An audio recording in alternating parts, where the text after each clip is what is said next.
Allow me to extend a warm welcome to all the viewers on the internet and around the world. It is sunrise on YouTube, morning on Facebook, noon on Twitter, midday on Threads, afternoon on Twitch, sunset on Instagram, and evening on Rumble. I am your host, the Ancient One, the Bachelor Supreme, the Phantom Menace, he who remains, and the master of the deceptive arts. We are broadcasting live directly from the sanctum of solitude and the citadel at the end of time.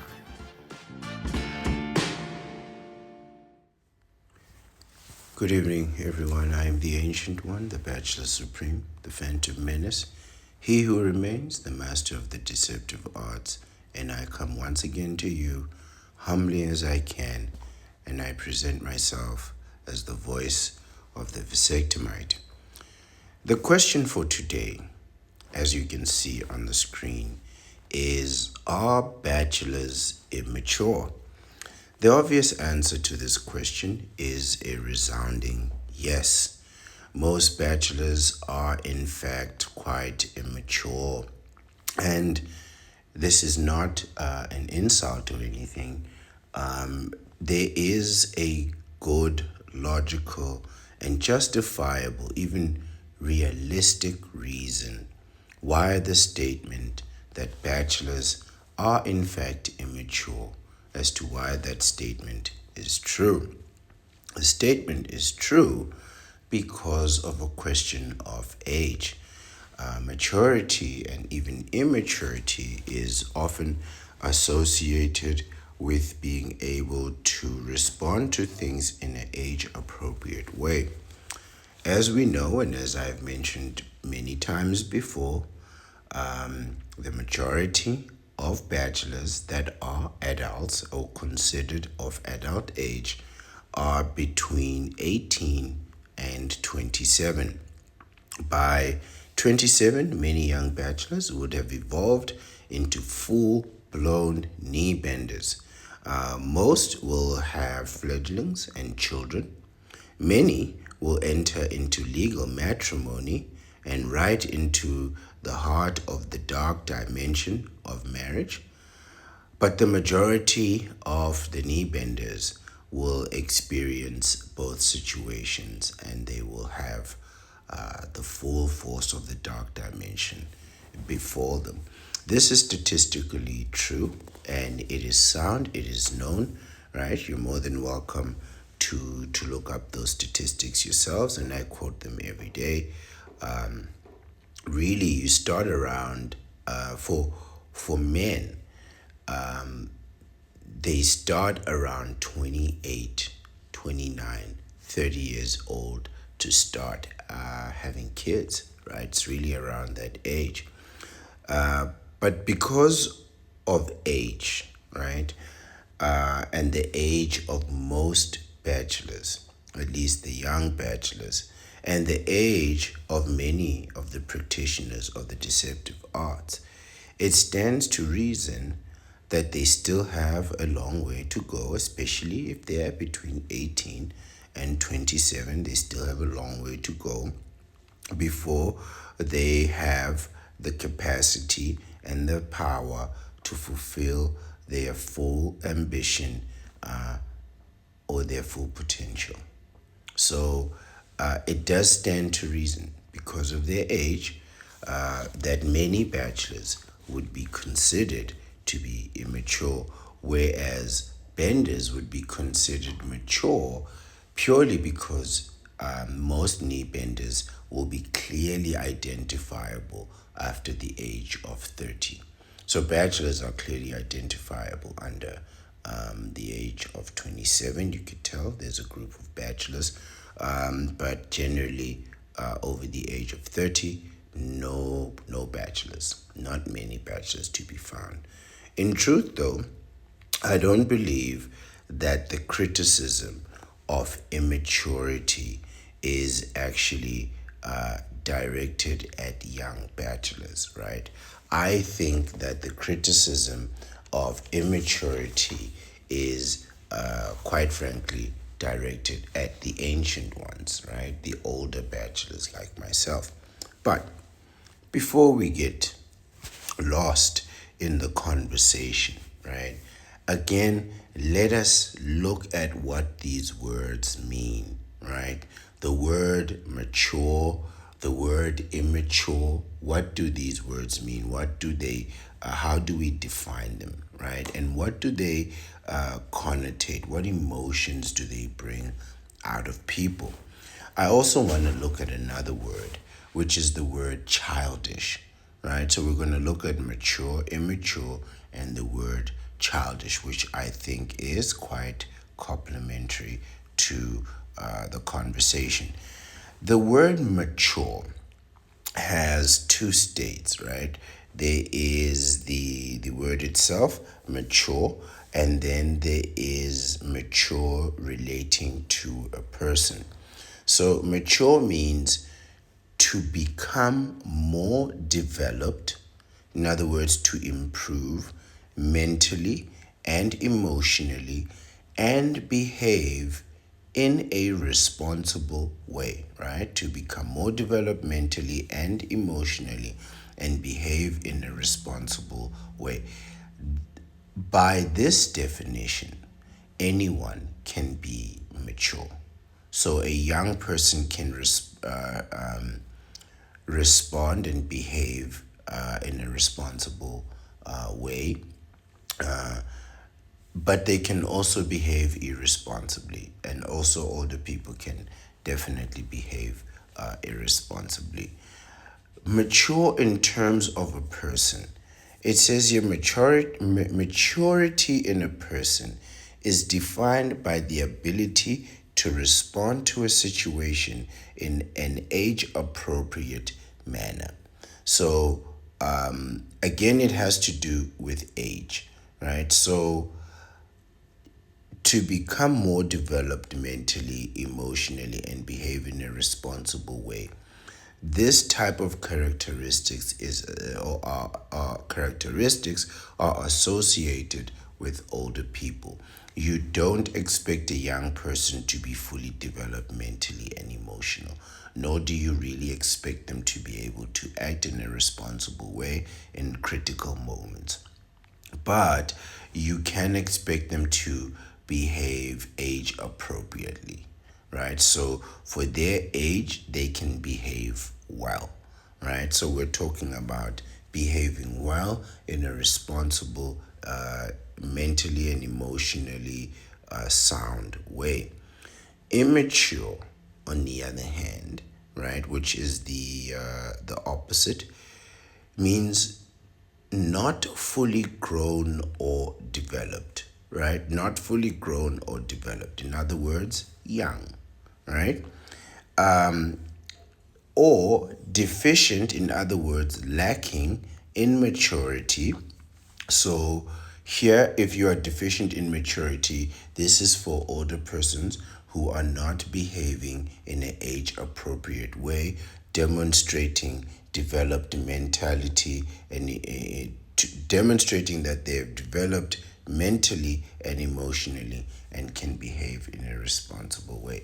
But it also goes on to say that other than deficient in maturity, it indicates lacking wisdom, insight, and emotional stability, right? So, you're hot and cold, up and down, happy, sad, one extreme to the other is emotional stability. So, you are emotionally unstable. But here it says you lack wisdom, you lack insight, and you lack emotional stability. This can be true of knee benders and bachelors, but it's true of I would say men, whether bachelor or knee bender, older men that are holding on to the past and the joys and pleasures of their youth, right? They can demonstrate a lack of wisdom, insight, in other words, knowing thyself, thereby being emotionally unstable. So you'll be acting, sounding, talking like a younger man when in fact, you are past all that. The last word is the word childish. This is associated with thoughts, feelings, and behaviors of, like, or appropriate to a child.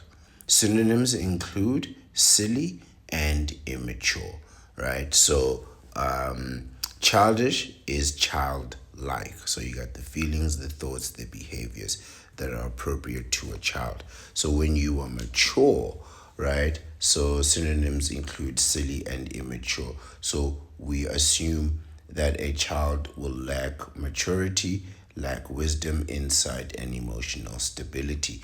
Now, this is not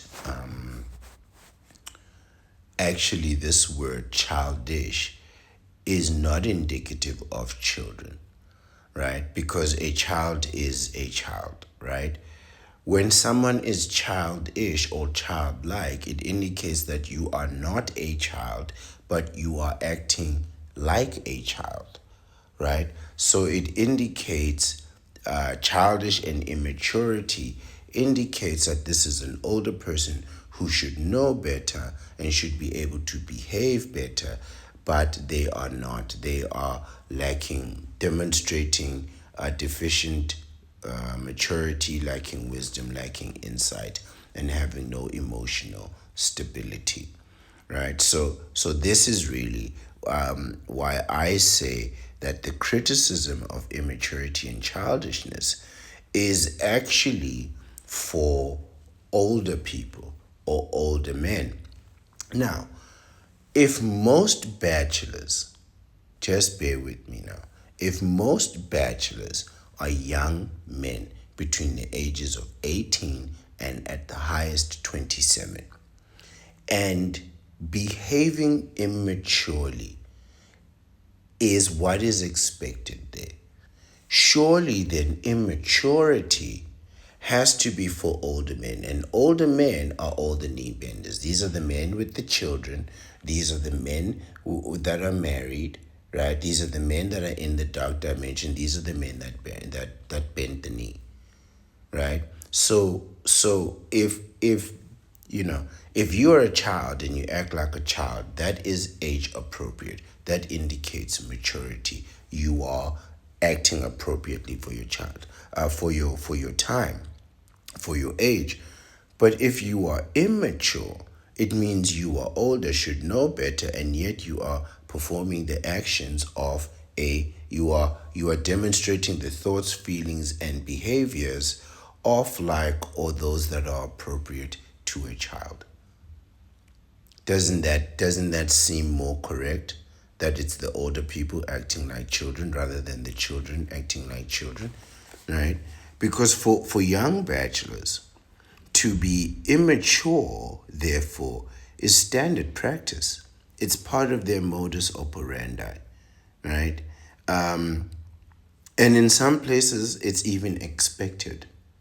And they build places for that. That's why they have places like nightclubs, so that young people can go there and act immaturely, right?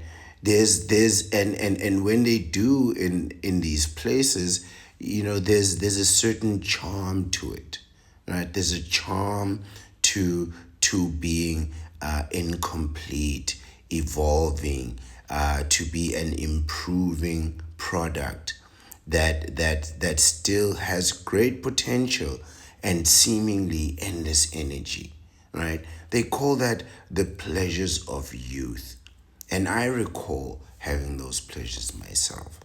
I recall being in my youth and having a moment of awareness, realizing that I would never be 19 turning 20 again. Or was I 20 turning 21? I realized that I would only get 1 year of this. 360 days of this year is all I get. And I can, plant the seeds for the future, but I can also get as much out of this as I can.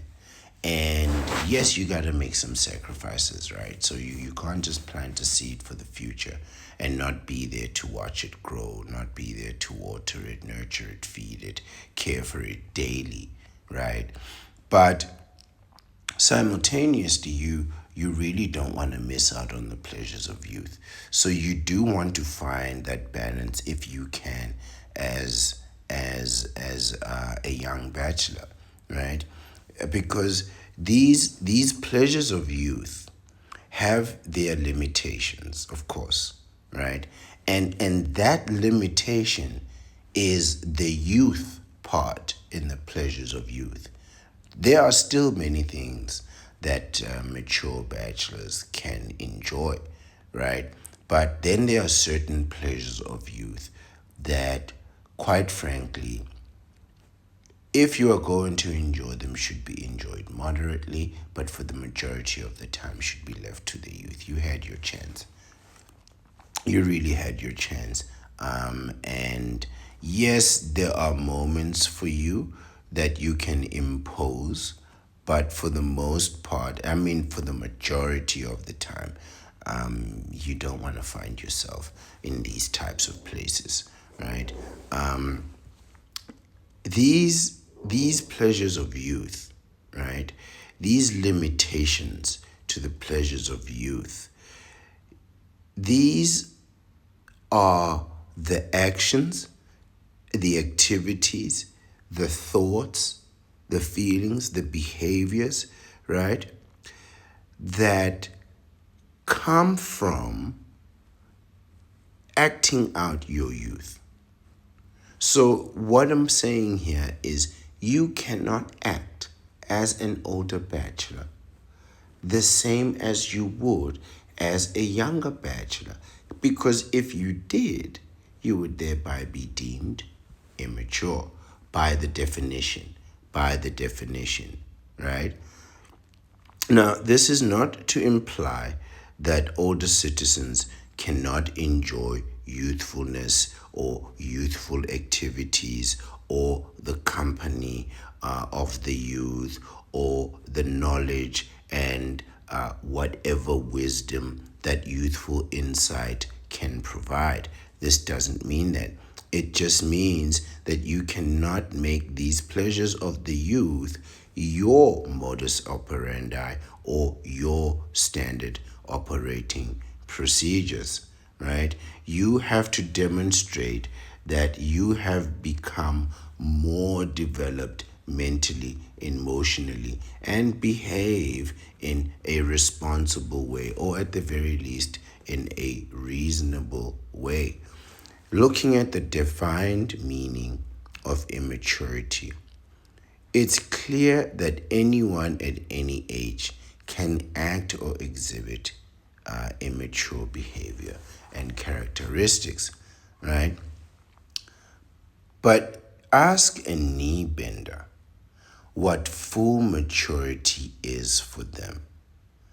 If you ask these benders, does it mean to be mature as a man? Oh, you have to add that. You can't just talk about maturity.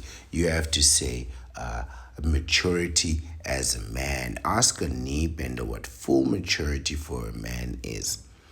And ask them what it looks like, at least for them. Then watch them describe the dark dimension. Watch them describe fully the dark dimension. Right at the top of maturity is either legal matrimony or child raising. Right at the top of it, right? Or if you're going to be a real man, you got to get married and you got to take care of your wife and your kids.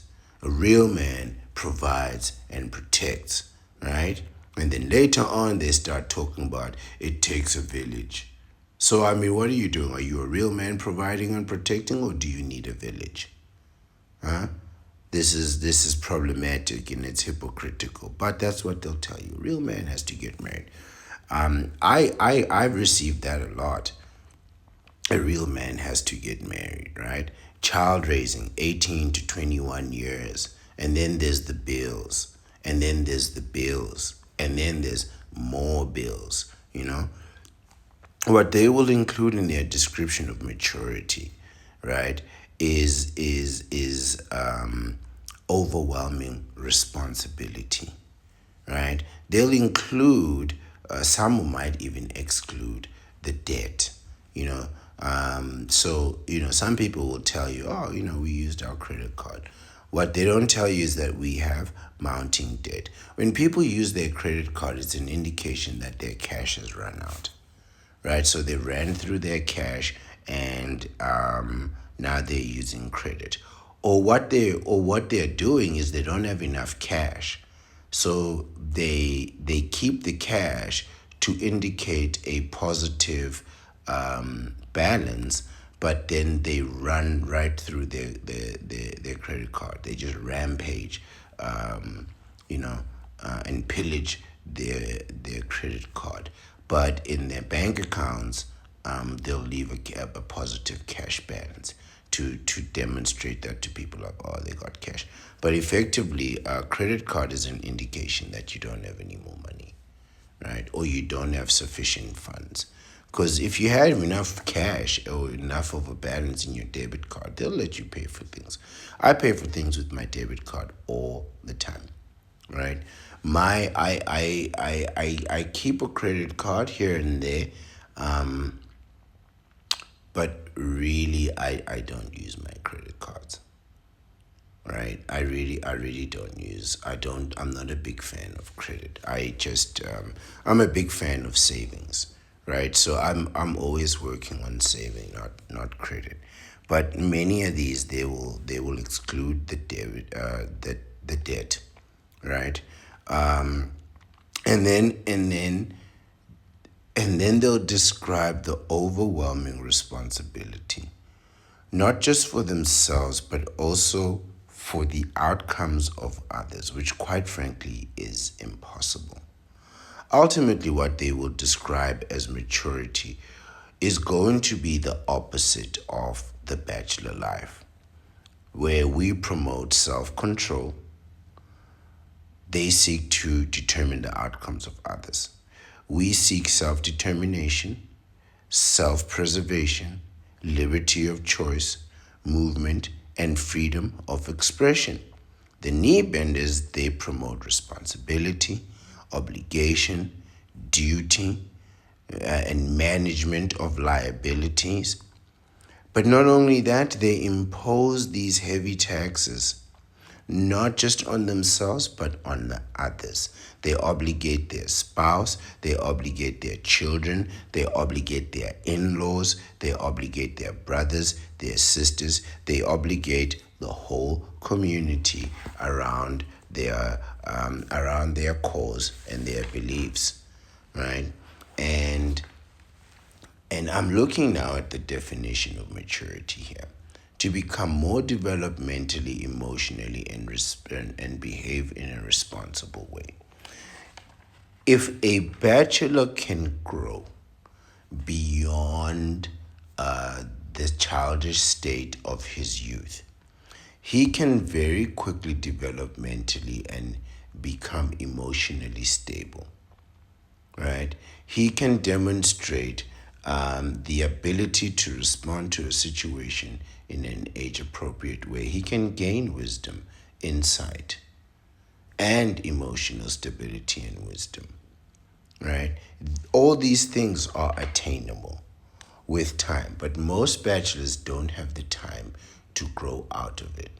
Really, the thing that makes you grow out of it is or grow out of the young bachelor mindset, right? Because I think we need to make a distinction between a young bachelor mindset and an older bachelor mindset, right?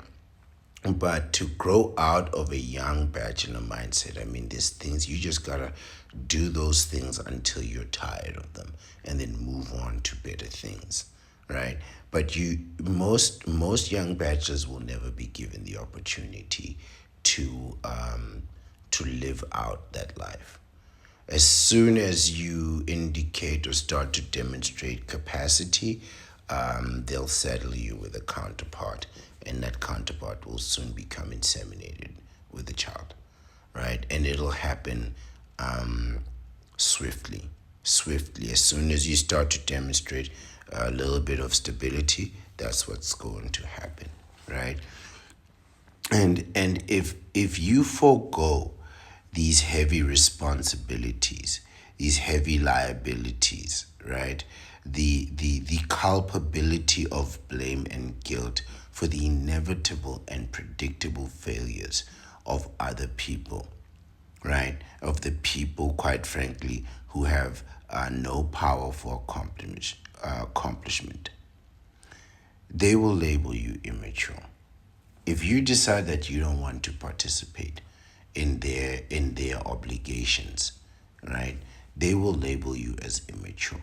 It's almost as if you don't pay bills for another person, if you don't incur that heavy responsibility, right? If you don't pay those heavy taxes and incur that stress, right, and that burden, then you're immature.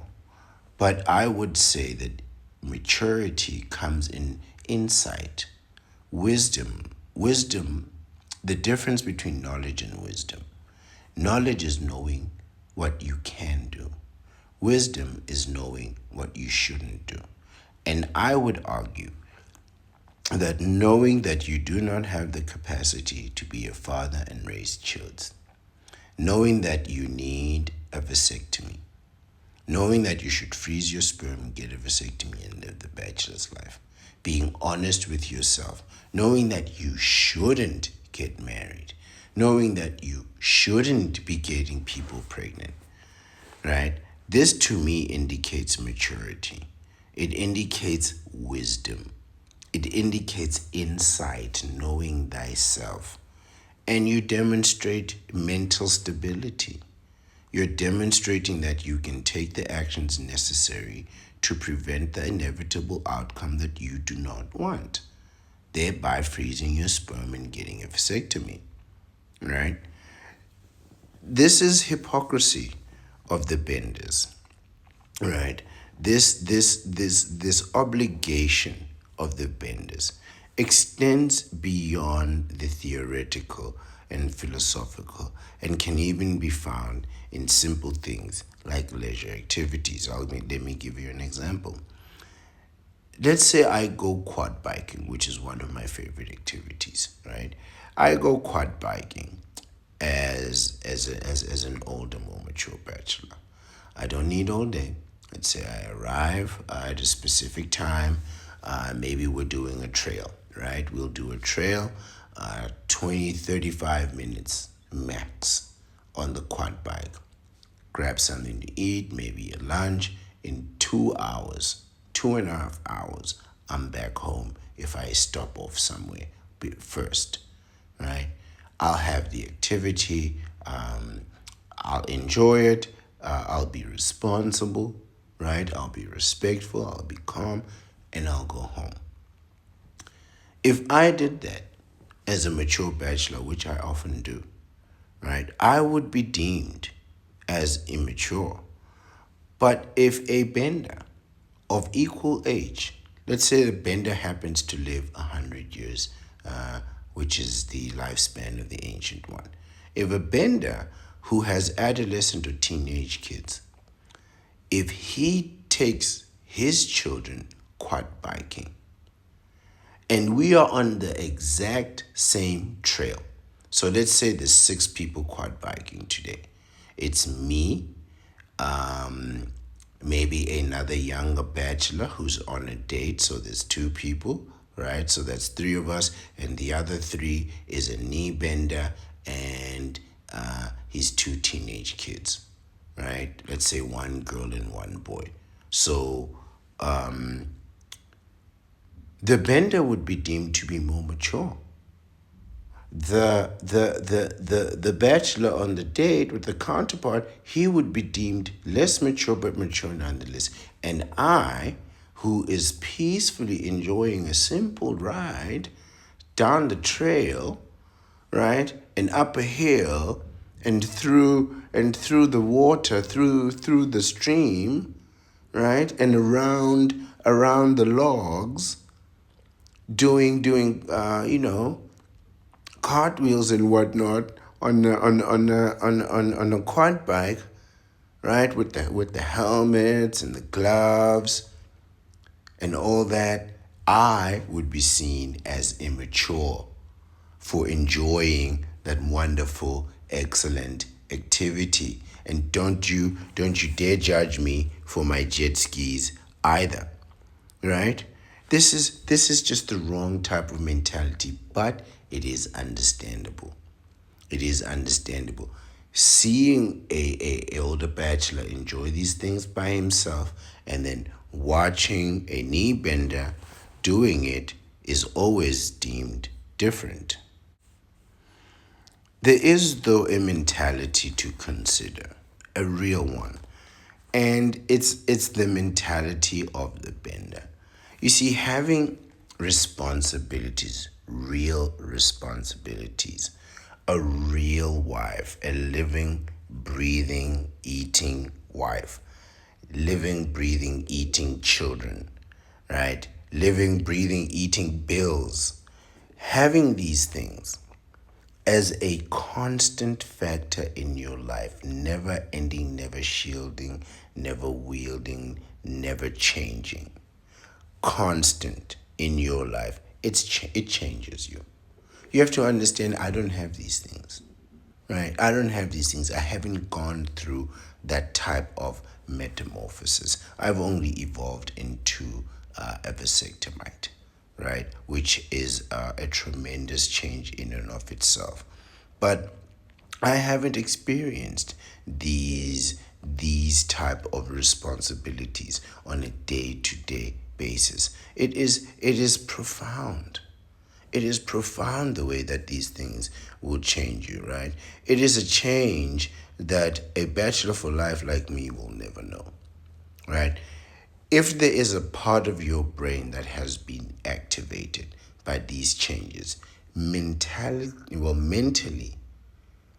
that part of my brain has never been stimulated. So I've never had a child. I'll never know what that moment feels like for myself. So that part of love, that part of spirituality, belief, creating life, I can imagine how that can stimulate you in a profound way in places, not just in your DNA, but in your brain, that trigger a cascade of sensations that will alter you instantly and forever. And I will never experience that, right? And and it's quite frankly, I think, a joy that is very endearing at first, but later it's just a level of suffering that I could never understand. When I think about the end in mind, the fact that this lovely being that you care for will soon turn into a teenager and say the worst kind of things to you at the worst possible time. I mean, you know what teenagers like, you know? And because I have never been to the depth of the dark dimension, and I've never been married, you know, then one could say that I've never truly been tested to the depth of my core. I've never been tested in that way. And that's true. That's true. Knowing that there are limits and that you have hit those limits and expanded them in terms of what you can tolerate and concede to, knowing that you can bend the knee and then continue a life on bended knee,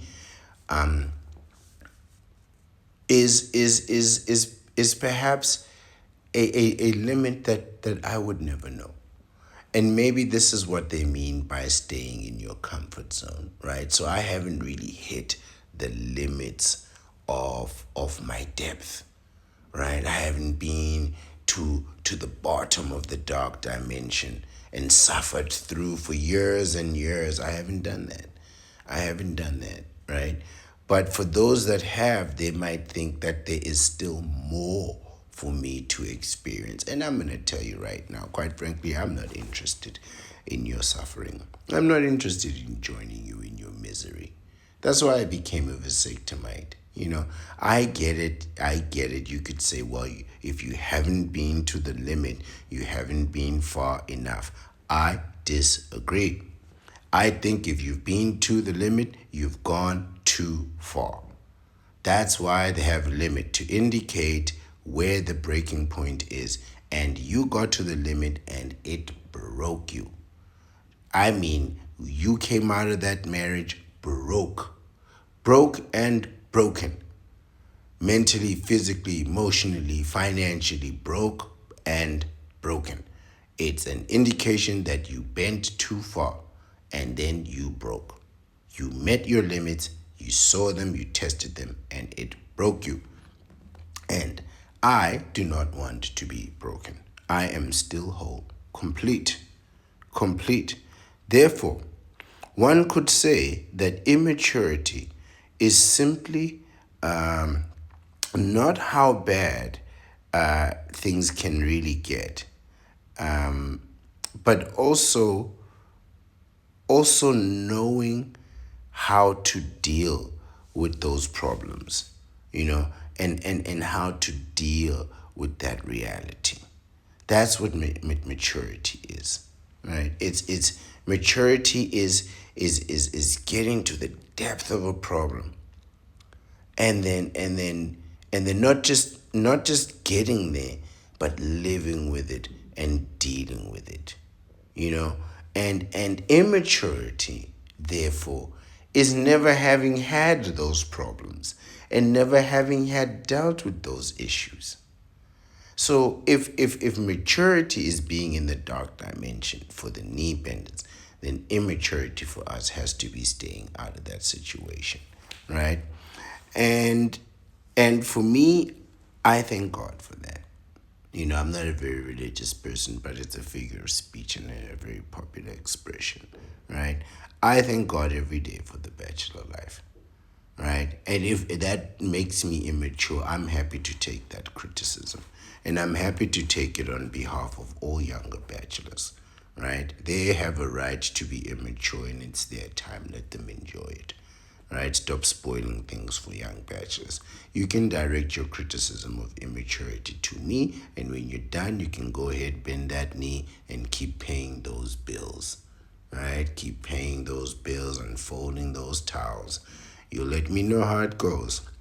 Because that being said, I couldn't help but see just how many of the characteristics of immaturity I saw within myself from today's reading. And the reading is entitled The Seven Signs of Emotional Immaturity. And I have to be honest, there's a lot of me in this. As an older bachelor, there's a lot of me in this article. It's embarrassing a little bit, if I have to be honest. I'm trying to find a nice euphemism around this, but it's actually quite embarrassing how accurate this article is about me in terms of like maturity, right? And at the end of it, I had to ask myself, oh, am I immature? Has the bachelor life, a lifetime of the bachelor life, has it left me stunted somehow in growth? I mean, yes, I knew there was going to be a sacrifice in some type of growth and maturity, and I accepted that. But to what extent, perhaps, I will never know. And here it is, today's article, Seven Signs of Emotional Immaturity. This was written by, it says Angelica Botaro. It was medically reviewed by Dr. Kathleen Daly. It was updated on the 5th of August 2025, which is very, very recent. It reads, emotional immaturity is the tendency to express emotions without restraint or in a manner disproportionate to the situation. I wondered for a moment if this was me. You know, am I expressing my emotions without restraint? I think I have a certain type of restraint. I think if you were to read my post, it would indicate that this is a person without restraint or direction. But upon hearing me and speaking to me, I think it would indicate some type of restraint. I think both are troubling, actually. I think having too much emotional restraint can be troubling. Some key characteristics include selfishness. Oh, yeah, that's me. A lack of empathy. I can have that. Relationship difficulties. Absolutely me. Inadequate communication skills. I think I have adequate communication skills. I think I can speak and write and listen and hear fairly well, and prioritizing one's needs ahead of others. So yeah, that's totally me. This is absolutely me. This is absolutely me. So, yeah, I suppose I'll have to take the criticism of being immature. But I'm sure you can see some of yourself in this description also. I just suppose I have the self awareness in the moment to admit, you know, something that actually defines me. It says, defining emotional immaturity. Emotional immaturity is the inability to regulate emotions in an age appropriate way. I think I can regulate my emotions in an age appropriate way. I just don't think I have the same priorities as the knee benders. Thereby, the things that are important to you won't be important to me. So I have to employ my deceptive skills, right, and promote family values. Yeah, your family's gonna destroy you. Family values has destroyed so many bachelors. Really, I cannot tell you how many bachelors have fallen into the dark dimension because of this false philosophy. People who display emotional immaturity may overreact to situations or have trouble controlling their emotions. Do I overreact? Sometimes, I guess. I mean, I've broken up with people over very little, you know. But maybe the indication that they didn't return is a sign that things were, maybe they were better off, you know. Maybe that ending things was the best thing to do. I think so. I feel better for it. Let's continue. People have different capacities for emotional immaturity.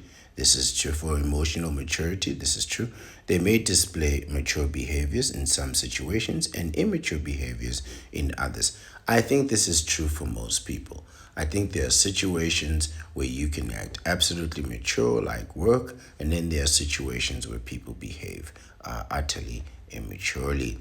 For example, they may demonstrate mature behavior in professional situations like work, but immature behavior at home, as I demonstrated. While emotional immaturity can negatively affect relationships, yes, it can, research has shown that it can also negatively impact a person's professional development and ability to learn new skills. Yeah, work is not the place for emotional immaturity. Really, work is a place for humility. And if you're wondering how to show emotional maturity, um, you know, just respond. If you see something that's shocking, act shocked. If you hear something disturbing, act disturbed, right? If you hear something that's saddening, you need to respond with sadness, right? So just as Sun Tzu says, the ability to defend ourselves lies in our own hands, but the opportunity of defeating the enemy is provided by the enemy himself. Know thy enemy and know thyself.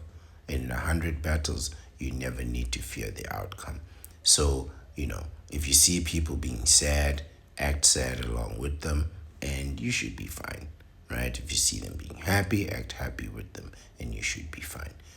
Signs of emotional immaturity. I apologize. The ellipses, the three stars ellipses, is an indication of some missing information. There was something there in the article but it wasn't really helpful for us. It was a list of signs of maturity, which is just the opposite list of what we're going to be looking at here.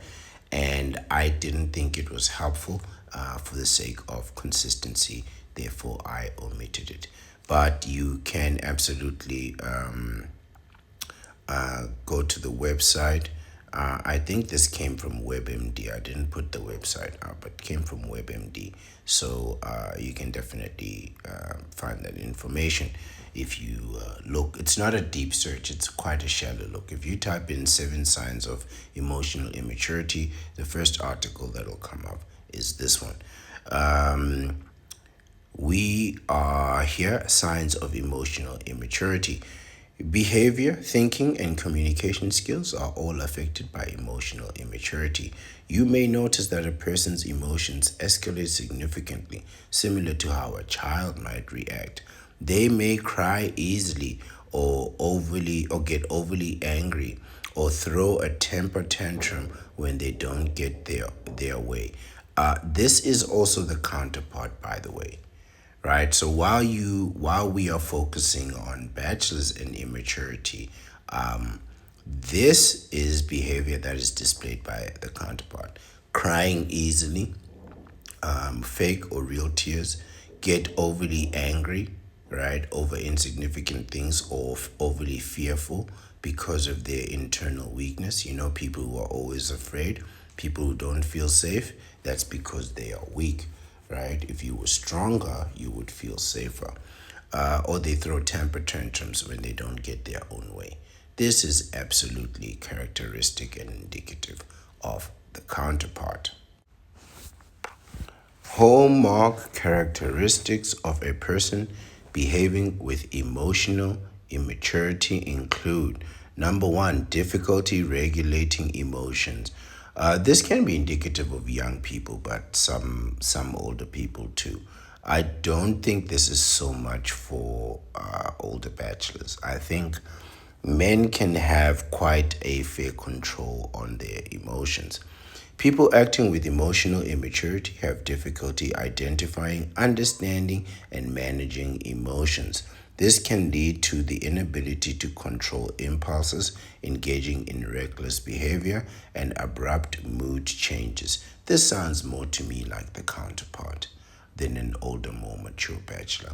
This is a counterpart at any age and any stage of development, right? Engaging in reckless behavior and abrupt mood changes. Older bachelors don't usually have extreme mood swings. People behaving in emotionally immature ways also tend to attack others or engage in harmful defense mechanisms. Yeah, defense mechanisms, an indication of fear, an indication also of weakness. For example, when waiting in line, a person behaving with emotional maturity will practice patience or calmly inquire how much longer the wait is likely to be. A person behaving with emotional immaturity may begin to show frustration or become aggressive, and this might raise their voice curse, or leave the situation because they have to wait like everyone else, right? So, emotionally immature people, they want to feel special, right? You've seen the counterpart do this in lines, right? Suddenly they become impatient and belligerent and start insulting the staff, right? Saying that things are taking too long and whatnot. Yeah, emotional immaturity. So while I saw some of myself in this, I also see some aspects of the counterpart as well as some aspects of the knee benders. So immaturity isn't a one and done deal, right?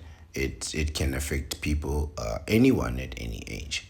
Number two, having behaving in self-centered ways. Yeah, this is me. Being self centered means that someone is solely concerned with their own wants, needs, or interests, the bachelor life.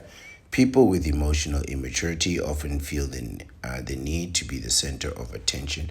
I don't feel the need to be the center of attention, but I am concerned with my own wants, needs, and primarily my own interests, right? Self centered people may, number one, see themselves as separate from other people. Sure, yeah. I mean, vasectomites. I consider vasectomites separate and different from other people, from an evolutionary point of view, right?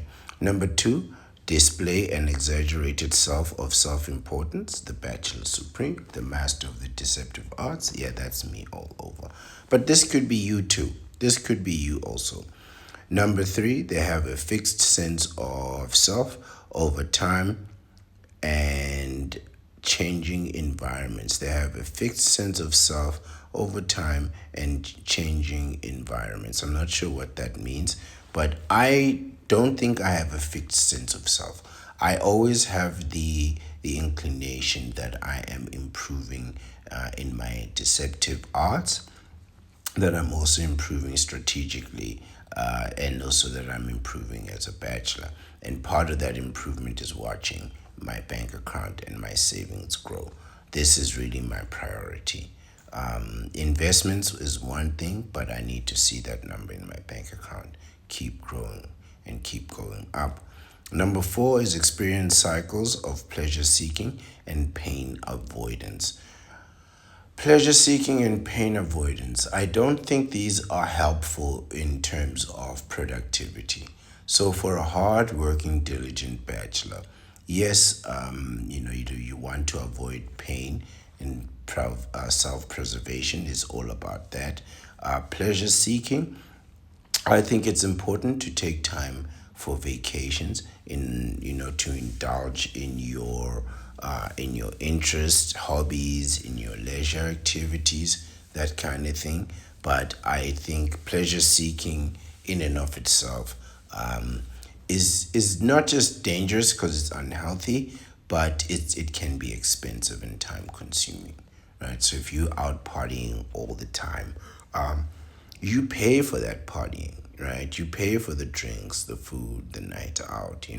So it's not cheap, and it can cost you productivity, not just financially because you're spending a lot of money, but in also work productivity, because now you're not working because you're out all night and you're not fresh in the morning.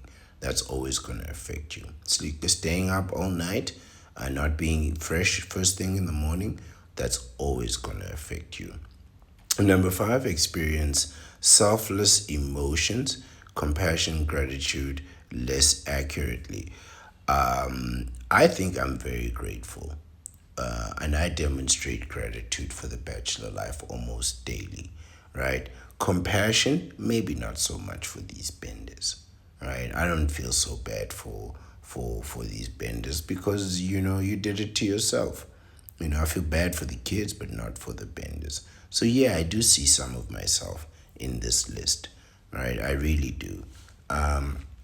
Feel entitled? I don't think I feel entitled. I feel like I need to work for everything that I earn, right? Everything that I earn and everything that I own, right? I need to work for it and buy it. Everything is a product on earth. Everything is a product on earth.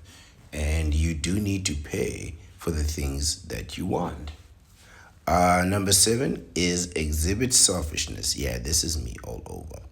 Absolutely selfish. I'm all about me. I'm all about the bachelor life. I've tried to live for other people and be helpful to other people. It just hasn't proven to be valuable for me. Not in that way. I think serving people and being remunerated for it is one thing, right? I think when people pay for your services, they appreciate them more, right? They appreciate what you're doing. But when people feel entitled to your labor, they just demand it, for free.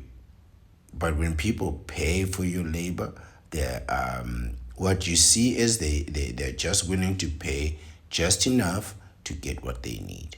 And they are willing just for you to do just enough to give them what they need. So if you do a little bit more, if you do much more, that extra time, overtime, every time, they appreciate it. But you do that for people who haven't paid nothing, man, they're gonna think that overtime, extra time, every time is available to them anytime they want it. And that's not right. That's not right. All right. The money that you're making should absolutely be there to serve your interests. Even the generosity that you show. You should give someone some generosity, better make sure they give you something in return. Number three is a lack of empathy. People with emotional immaturity may display an inability to understand or a lack of empathy for the feelings of others to varying degrees. Do I lack empathy? I think sometimes I lack empathy. I'm not a person who likes to put myself in other people's shoes. I think you should wear your own uncomfortable shoes and suffer through your own problems. For that reason, perhaps I don't like, perhaps I do lack some empathy. But I do also try to be informative and helpful. But what you do with that information is really the best part. It's one thing to not know about freezing your sperm and getting a vasectomy. But once you do know and you haven't frozen your sperm and didn't get that vasectomy, it's gonna bother you. It's gonna bother you. So I've given you the solution. Whether you use it or not, that's your own problem. And I will not feel sorry for you, whatever the outcome is. Right? So you get the solution. I've done my part. That's as empathetic as I'm going to be. And then I want to see what you do with it. And should you have those kids and it ruins your life, oh, I hope it eats you up. I really hope it eats you up. So for that reason, I suppose I'm not very mature. The level of empathy we feel varies from person to person. This is true. So I feel sorry for the kids that you've created, but I don't feel sorry for you for creating those kids. Lower empathy may also be situational. This is true. And relate to past experiences. This is also true. So you were alone when you're making those kids. Now you're talking about bringing your child to work. Now you're talking about it takes a village, right? So, yeah, it is situational. Empathy is always situational. Additionally, empathy is believed to have both environmental and genetic influences, meaning it is partially hereditary. So um, you can inherit empathy. That's quite interesting. That's quite interesting. I would have never processed it in those terms. Angelica Barata says, or beg your pardon, Botaro. Angelica Botaro says, the following signs may indicate a lack of empathy. Number one, being critical of others. Oh, I'm very critical of these knee benders and these counterparts, aren't I? Yeah, I'm very critical. Minimal forgiveness. Yeah, I also have no forgiveness of the knee benders and the counterparts. You did it to yourself. You did it to yourself. Victim blaming. Oh, right on time, isn't it? Right on time. So when parents are struggling with their kids, there I am blaming the parent. Oh, this is me all over. Am I immature? When I was reading this, I really thought, man, I am immature, at least emotionally. Feeling that others are too sensitive. Oh, that's me. Yeah, that's me. Definitely feel like, some of you could toughen up a little bit. But simultaneously, I feel like people are unfairly treating me. So on the one hand, I'm a victim, but on the other hand, I'm tough. I don't know. Maybe I am a bit of a hypocrite too. Oh, that's a sign of immaturity too. Hypocrisy, isn't it? Hypocrisy is definitely a sign of immaturity. Oh, this isn't looking so good for me. Um, Being self-centered, yeah, that's me. That's me, definitely. I have 6 out of 6 signs of immaturity. Oh, I don't know. I don't know. I'm gonna keep reading. I think it's just gonna keep getting worse for me. Um, Poor listening skills. I think I'm a good listener. Whatever your problem is, the solution is going to be the same. Freeze your sperm and get a vasectomy. I have a headache, get a vasectomy. You know what I mean? Oh, my toe is painful, get a vasectomy. You know, oh, I ate something doesn't agree with my stomach and my constitution, get a vasectomy. Number 7, impatience, frustration with others, difficulties, and emotions. Am I impatient and frustrated with your difficulties and your emotions? No, I think if, before the vasectomy, I might have been. But after the vasectomy, I really could care less. Your problems are your problems. But I'll happily make a video about it. What else am I gonna do with your problems? Wow. The more I keep commenting on this, the more it just hits me that I'm just demonstrating signs of immaturity. An inability to understand other people's feelings, problems, and situations. Yeah, that's me. That's me. Because I don't understand what you benders are going through in the dark dimension of marriage and legal matrimony. I've never had to raise kids and that kind of thing. So I really don't know what other people are going through. I mean, my biggest problem is I don't want to be judged when I'm riding jet skis, right? And I don't want to be interrupted when I'm eating meals. So, and I mean, like, I don't mean this in a bad way when I say that I don't want to be like interrupted when I'm eating food. Like, what I mean is like in a situation where I'm at like a restaurant or something and I'm trying to enjoy a delicious piece of salmon.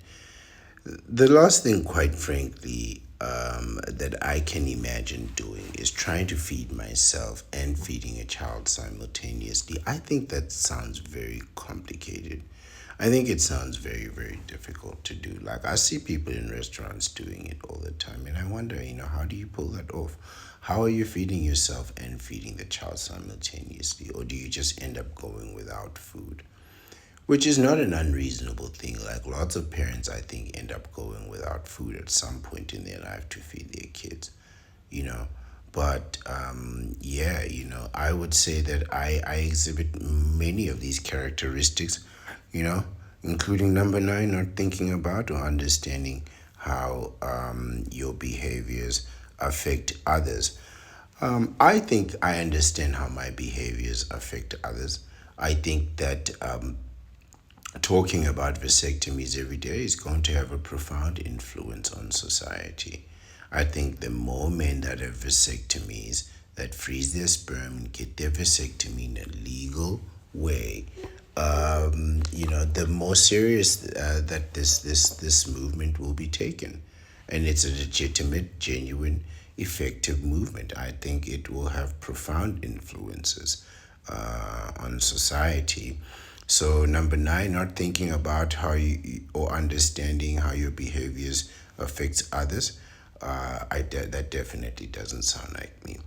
But this doesn't indicate that it's a sign of maturity. I think I know that it will affect society in a profound way, and I'm still proceeding anyway. There are some people who might see this influence as negative, but I think they're just being shallow, right? Consider that 99% of the counterpart uses birth control. So why can't we? You know? So I think it'll have a profound influence on society.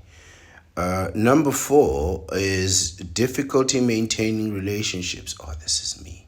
This is me. I don't maintain relationships at all. If you are in a relationship with someone who displays emotional immaturity, you may have seen and experienced some or all of the behaviors discussed. There is another aspect of this. It may very well be that the other person was emotionally immature and I was simply responding to them, but there's a very big chance that it was the other way too, that I'm the problem. These relationships are likely to be consistently difficult because issues tend not to get resolved. Yeah, I can hold a grudge. I can say I'm the kind of person who will say that I forgive something and not actually forgive it. Just to sort of let it die out and let me figure it out and figure a strategy how to get you back. But yeah, unresolved issues, that's me all over. However, in some cases, angry outbursts or other behavior associated with emotional immaturity can fall under the category of emotional abuse. They include, I wonder if I'm emotionally abusive. I don't know. Name calling, which is a form of degradation and verbal assault. So I guess I am. Because I'm out here calling knee benders and counterparts all day long. You know, yeah, I'm immature. I think I have 4 out of 4 right now, in terms of immaturity. Blaming a partner for every conflict and denying any wrongdoing on their part. Yeah, this is me all over. I blame the counterpart not because I'm wrong, but because it's the truth. They are the cause of every single problem, and I can prove it. When there are no counterparts, there are no problems. But when the counterpart comes, it's nothing but problems. No, no. Number 2 is true, it's correct, but I don't accept it as a sign of immaturity on my part. It's immaturity on your part. Yelling, screaming, and intimidating a partner when they don't get their way. You're only intimidated because you're weak, and I don't like yelling and screaming. I just ignore you. I just ignore you and pout. That's really what I do. You know, I don't know what that says. Is that maturity? Probably not. Engaging in reckless behavior, that's not me, such as cheating, okay, never mind, on a partner or misusing drugs or alcohol, definitely not me, because of a fight, for example, using this behavior as a form of punishment. So I suppose I have some, but not all, the characteristics of reckless behavior. But as a vasectomite, I don't think I'm cheating at all. I'm just not going to engage in any type of commitment. Why would I? I have a vasectomy, right? No need for that. So maybe that's a sign of immaturity, right? And reckless behavior, right? But misusing drugs and alcohol, definitely not, because definitely not for me. Where am I? Because of a fight.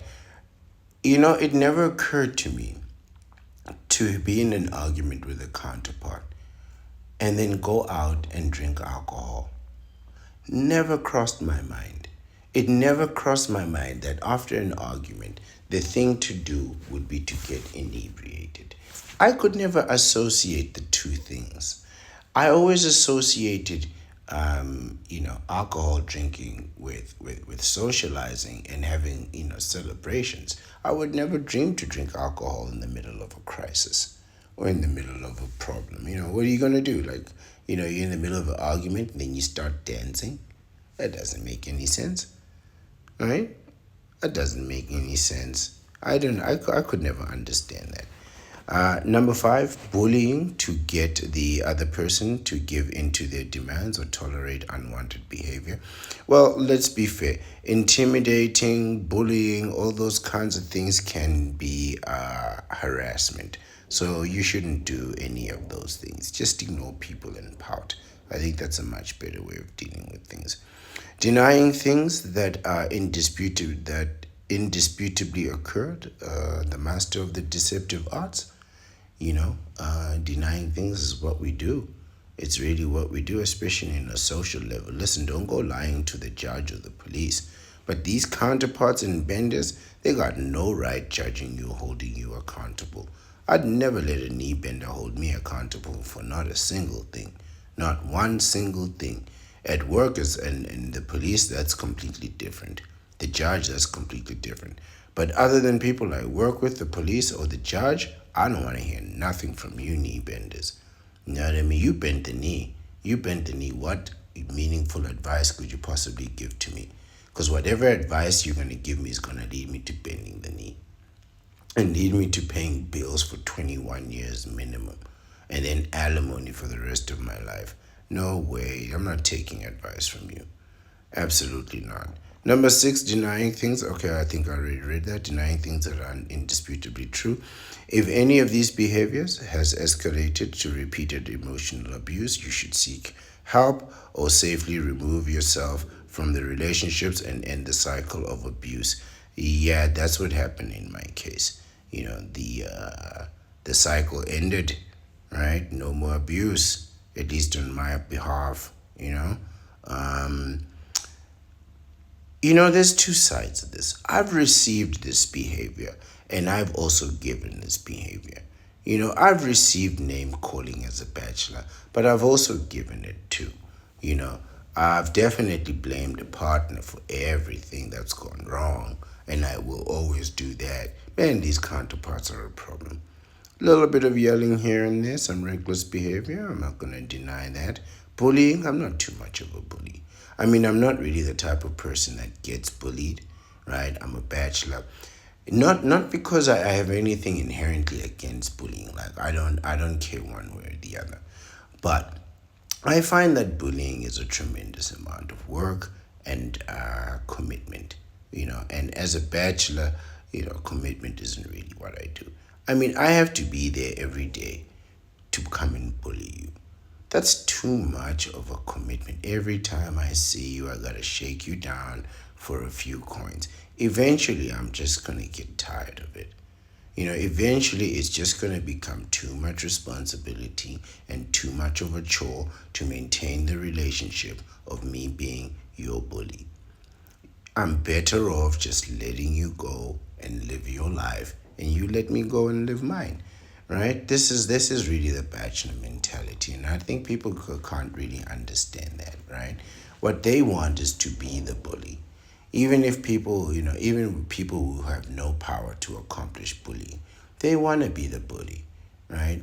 And when they see a bachelor, they want to either identify the bachelor with somebody who gets bullied or somebody who is a bully, when actually bachelors are neither. We don't get bullied. I'm not gonna let you bully me, right? I'm all about self-determination, right? Liberty of movement, liberty of choice. So, you start making decisions for me, I'm not gonna be okay with that. Not for long, right? And then simultaneously, I don't want the responsibility of having to make decisions for people and to determine their outcome. So I'm not going to spend all day bullying you. So no, so on the one hand, I don't want to be a bully, but simultaneously, I don't want to get bullied either. Right? This is the bachelor life. Your power means nothing to me. How you define power and success, having many people to control, people doing whatever you want, that means absolutely nothing to me. It means absolutely nothing to me. I want to be able to go where I want to go and do what I want to do when I want to do it. And that's it. That is the full extent of my engagement. What I don't want to do is have 100 people asking me what to do with their lives. See, now that's just another kind of problem. I just don't need that pressure, man. This is not an indication of a lack of leadership. Yes, I can lead. I can give you plenty of tasks for you to accomplish, right? But at the end of it, I mean, if we're not making money together, what's the point? What's the point of social leadership? I could never understand that. You're like the most popular guy in a group of losers, where when you should be the most popular guy at work for your hard work, but you're a popular guy in a social circle. What does that even mean? Popular. It means a lot of people know you because you don't have a job. Get a job, and so people don't have to know your name. This is quite a delightful article, I have to admit, and I'd like to give credit once again to Angelica Botaro, as well as Kathleen Daly, Dr. Kathleen Daly, for a well-written article. I see so much of myself in here. It is quite embarrassing, I have to be honest. As I admitted right at the beginning of the video, I didn't think I'd see so much of myself in this article. I really thought that as an older bachelor, I would emerge at least like a draw. But I've ticked every box on this list. Number 5, lacking communication skills.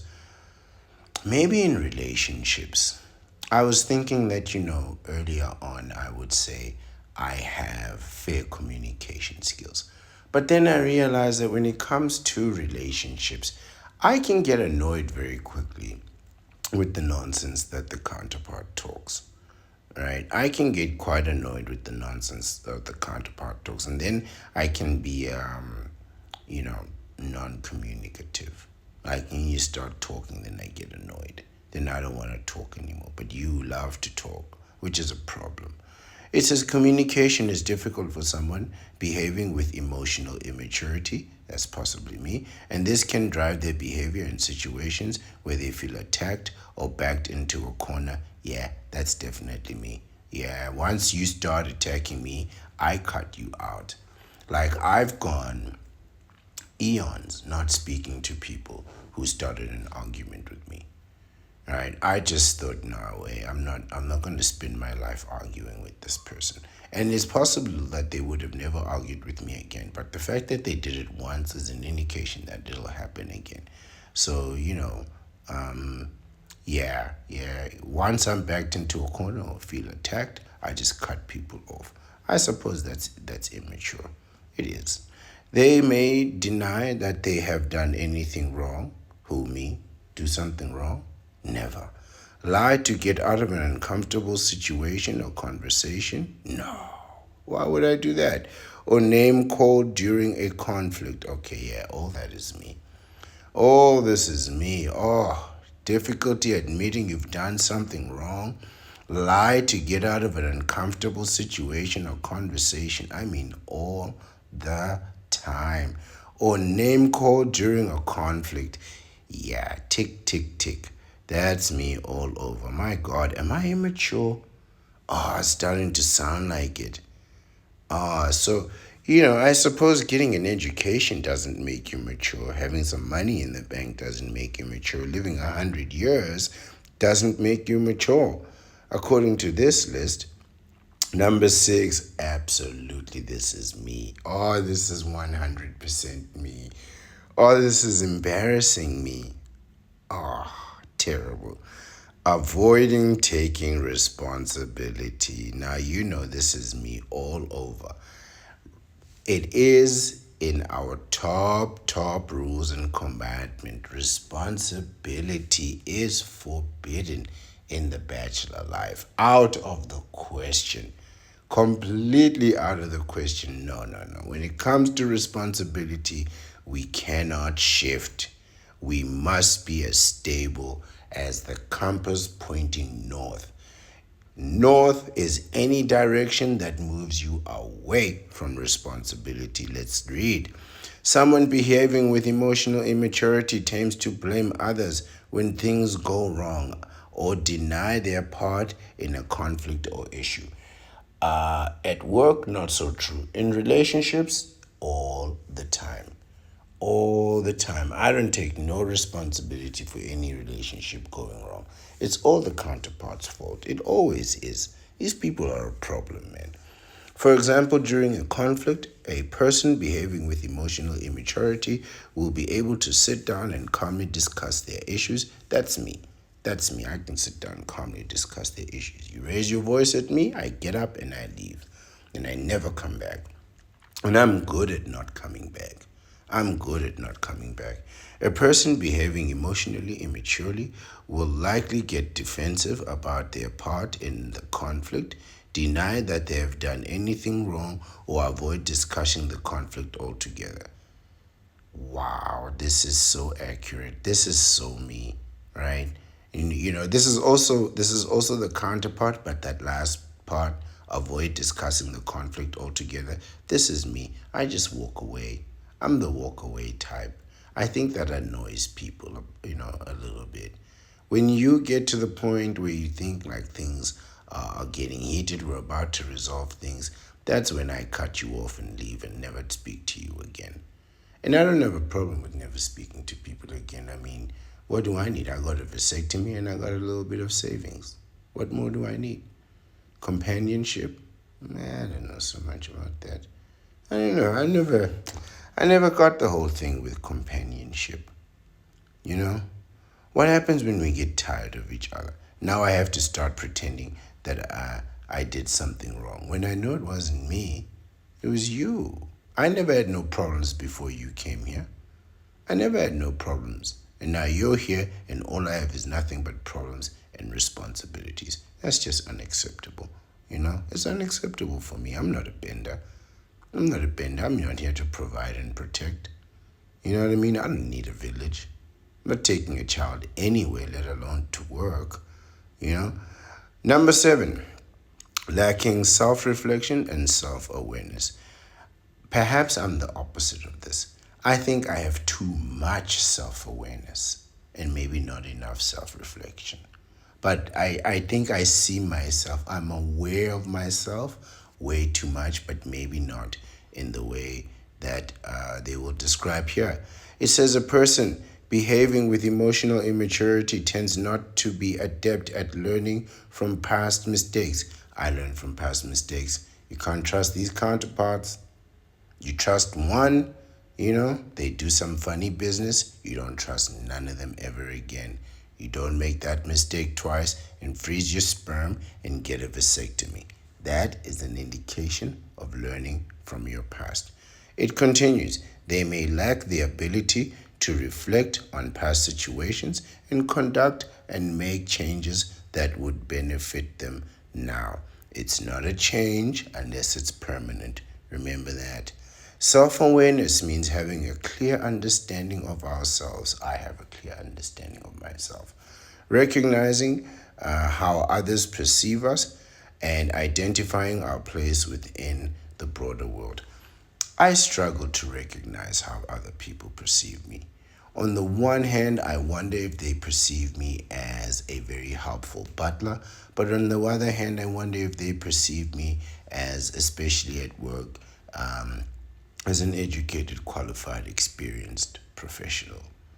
You know, and I suppose you have to, play both sides, right? But socially, I know exactly how people perceive me. Yeah, you get used to getting thrown out of places, right? Getting banned of social media websites, that kind of thing. So inappropriate, right? So inappropriate. Um, yeah, identifying our place within the broader world. Self awareness means having a clear understanding of ourselves, recognizing how others perceive us, and identifying our place within the broader world. I'm absolutely sure that the broader world has very little place and patience for a bachelor, right? They want to make use of our skills and our abilities and our energies and our talents, but quite frankly, people don't really socialize too much with bachelors, and bachelors don't really socialize with like families.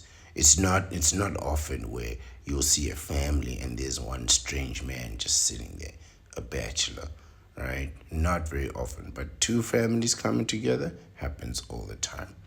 It says here emotional, immature individuals often lack this insight, making it difficult for them to recognize how their behavior contributes to their relationship challenges and other personal struggles. Yeah, okay, I know how my behavior contributes to relationship struggles and challenges, right?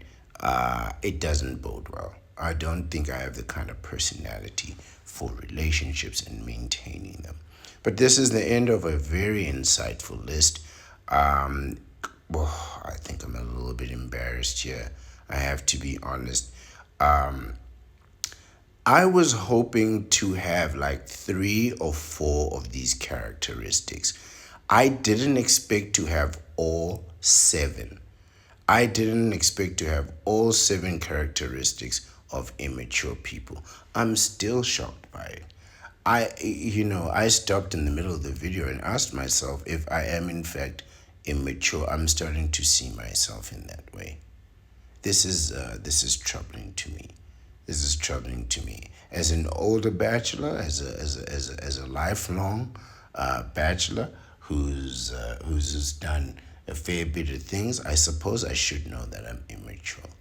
I mean, when I'm always talking about quad bikes and jet skis, that should be an indication that things have, well, maybe things have panned out. Things have panned out perfectly. It could be worse. I could be talking about changing diapers, folding towels, paying tuition, you know, buying kids whatever things they need, and paying bills, you know, doesn't sound very exciting to me or appealing to me. So maybe immaturity is the way of the bachelor. Maybe we're just meant to stay immature for the rest of our lives. right? Maybe it's just time for us to accept that the state of a bachelor is, in fact, immaturity and embrace it. Indicate some self awareness and have some self reflection, right? And just accept our position as bachelors. But this very clearly demonstrates, at least to me, that I'm quite immature, and it's quite embarrassing, really. I mean, don't get me wrong, I still love myself, but I am a little bit embarrassed. I am a little bit, you know, I'm too old to be immature. But this is the thing that exactly immaturity indicates, right? It's perfectly fine if young people behave in this way. But as an older person, right, you can't be having 7 out of 7 characteristics of immature behavior, and each one you have an intimate explanation and understanding of it from like a personal level and personal experience.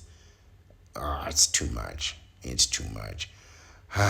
Don't really know what to say any further than that. Guys, try not to be immature in your bachelorhood. Right? Try to maintain some maturity. Freeze your sperm, get a vasectomy. I don't know how mature that is, but it's still the message. It's still the action, right? It is still the foundation of our platform. So do it. I think that's the mature thing to do, but this article and other people might disagree. I think the bachelor life demonstrating immaturity just demonstrate how much fun we're having and how joyous it actually really is. But it is also troubling, right? It is also troubling to see how much of ourselves, or should I say myself, is found in immature behavior. So troubling. I think this is what people see when they see me. Just an immature person, right? Just living for himself, just going to places and not raising no kids, not paying any tuition, yeah, did not bend the knee. I think this is what people really see. And I suppose I can understand where your frustration comes from and your criticism. I'm not going to take it to heart. What am I going to do? You know, undo my vasectomy? Bend that knee? Absolutely not. This is the end of the video. A lovely, lovely article. I really had a good time with this one, and I hope you enjoyed it. Thank you for your time and your attention. As always, I appreciate it, and I always will. I am the Bachelor Supreme, the Ancient One, the Phantom Menace, he who remains, and the Master of the Deceptive Arts, and I wish you a lovely day, live from the Sanctum of Solitude and the Sanctidel at the end of time.